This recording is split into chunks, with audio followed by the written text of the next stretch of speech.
لە سێبەری باوەڕدا. بەرجی یەکەم، نووسینی مامۆستا فەتحوڵڵا گولەن. 11. ئایا سیحر ڕاستە و دەتوانرێت بکرێت؟ ئەوانەی دەڵێن سیحر ئەسلی نییە و باوەڕم پێی نییە، یان ئەو بێباوەڕانن کە ئەمە بە بابەتێکی دینی دەزانن و اینجا بەداخوازی بێباوەڕیەکەیان ڕەتی دەکەنەوە، یاخود لەو جۆرە بێ ئاگایانن کە نەبیستویانە و نەخوێندویانەتەوە و دیار نییە لە دنیادا دەژینیان نا.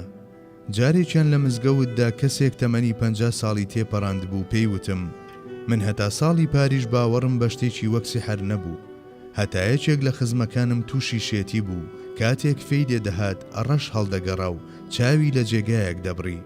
هیچ دکتۆرێک و هیچ کەسێکی پسپۆری بواری جنۆکەکان نەما بووی نەچین.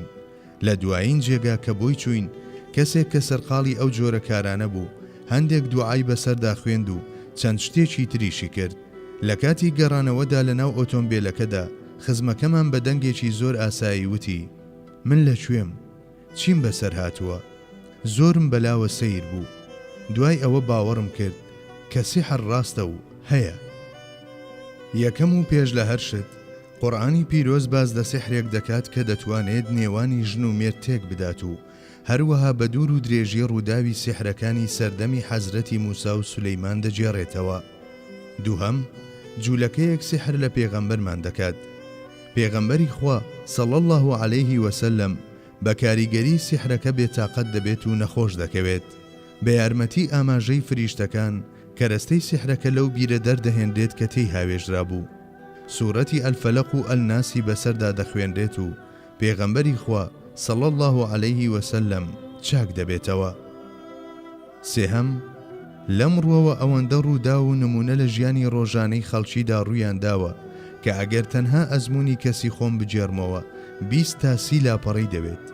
بەڵام تەنها بەو یەک دوو نمونەیەی سەرەوە واز دەهێنین، چونکە بەڵگەن لەسەر ڕوودا و بەسەرهاتەکانی دی. بەڵێ، هەروەک بە گوێرەی فەرمودەکان کاریگەری چاوشتێکی سەلماوە، بە هەمان جۆر سیحریش ڕاستە و کاریگەری هەیە. بەڵام سیحرکردن لە خەڵکو و زیانگەیاندن پێیان، جیاکردنەوەی ژن و مێرد لە یەکتر، ئاژاوە خستنە نێوان خەڵکەوە، سیحرکردن یان داواکردنی سیحر لە کەسێک، هەر جۆرە هەوڵێک لەم ڕۆوە ئیدی سەر بگرێت یان نا، بێ هیچ گومانێک گوناه و حەرامە. باوەڕ هەبوون بەوەش کە کردن یان داواکردنی لە یەکێک حەڵاڵە کوفرە. بەڵام دوعاکردن بۆ ئەو کەسەی کە بەڕاستی دووچاری زیانی جنۆکەکان یان سیحر بووە و ئازار دەچێژێت، خێرە و پاداشتی هەیە. ئەوەندە هەیە پێویستە ئەمە نەکرێت بەکار و پیشە، چونکە لە قورئان و سوننەتدا شتێک لەم بارەیەوە بەرچاو ناکەوێت. پێغەمبەری خوا صلی الله علیه وسلم لەگەڵ جنۆکەکان کۆبووتەوە، بەڵام ئەمە لە چوارچێوەی پێغەمبەریەتیدا بووە، چونکە ئەو پێغەمبەری ئەوانیش بووە و دینی حەقی پێگەیاندون و بەیعەتی لێوەرگرتون و بەرپرسیارەتیەکانی پێڕاگەیاندون. لە دەرەوەی ئەم چوارچێوەیە لە گوفتارە نورانیەکانی ئەودا شتێک دەربارەی بابەتەکانی وەک چۆن پەیوەندی لەگەڵ جنۆکەکان دروست دەکرێت و چۆنی بەکاردەهێنرێن و چۆن سیحر دەکرێت و بەتاڵ دەکرێتەوە تێبینی ناکرێت. بەڵام شێوازەکانی نزیک بوونەوەی جنۆکەکان لە مرۆڤ و زیانەکانیان و چۆنیەتی خۆپاراستنی فێری ئێمە کردووە.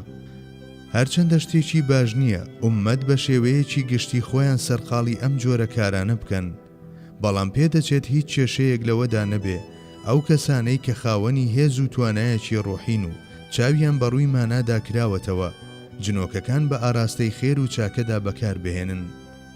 چونکە قورئانی پیرۆز بە پەنجەی هەندێک لە پێغەمبەران ئاماژە بە ئاسۆیەکی لەم جۆرە دەکات.